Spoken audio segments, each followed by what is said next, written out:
అక్క ఇక్కడ ఒకదాని కూర్చొని ఏం చేస్తున్నావే? నైట్ నుంచి అన్నం తినలే కదా, దా తిందువు. నేను తింటే నీకేంది, తినకుంటే నీకేందే? నాకు ఆకలి అయితే నేను తింటా కదా, నువ్వు పో ఫస్ట్ ఇక్కడ నుంచి. నాన్న మీద ఒక్కొక్క నా మీద ఎందుకు చూపిస్తున్నావే అక్క? తిను అనడం కూడా తప్పేనానే? అనేటి అని అనుకుంటా మళ్ళీ నేనేమంటానా అంటున్నావేందే? నాన్న ముందు బాగానే ఎక్కువ మాట్లాడుతున్నావు కదా, అంటే ఇప్పుడు నువ్వు నాకు చెప్పేదానివైనవా? నేనేం తప్పుగా మాట్లాడినా అక్క? ఎప్పటి నుంచి అందరు అనుకునేదే కదా నీకు బావ పెళ్లి చేస్తా అన్నది, అదే నేనన్నా.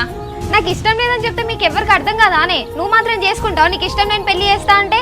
నీ వాలకం తీరు నీ మాటలను బట్టి చూస్తే నీ మనసులో ఏమన్నా పెట్టుకొని మాట్లాడినట్టుందే అక్క. ఇన్ని రోజులు హైదరాబాద్లో ఉన్నావు, మాకు తెలియకుండా ఎక్కడ ఎవరు నన్ను ఇష్టపడ్డావానే? ఇదే మీ తెలివి. నాకు ఇప్పుడు పెళ్లి వద్దు అంటే ఎవరినో ఇష్టపడ్డట్టేనా?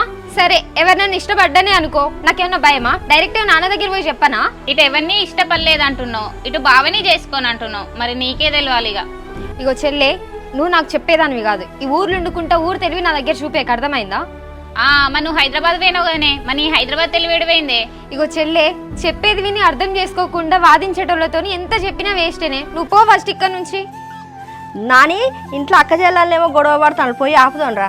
రోజంతా తిని ఇంట్లో మంచిగా కూర్చుంటారు ఇద్దరు అక్క చెల్లెలు. కనీసం ఇట్లా గొడవ పడతానా తిన్నా అరుగుతా అమ్మ. గొడవ ఏం కాదు. ఏంది నానికి అట్లాంటి అన్నావు, పోయి ఆపుదాంరా.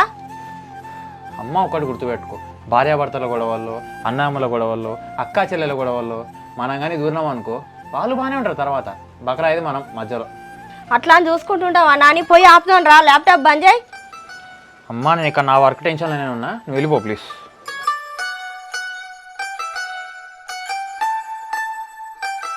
అయినా ఇక్కడ నాన్న ఒక్కడే ఉంటున్నాడని నాన్నకు తోడుగుండి ఇక్కడ చదువుకున్నా. నీలాగా నాన్నను వదిలేసి హైదరాబాద్ మొక్కన పోలే. ఇగో గిట్ల ఎక్కువ తక్కువ మాట్లాడితేనే నాకు నచ్చదే. ఏమో నీకే నాన్న మీద బాగా ప్రేమ ఉన్నట్టు నాకు లేనట్టు మాట్లాడుతున్నావేందే?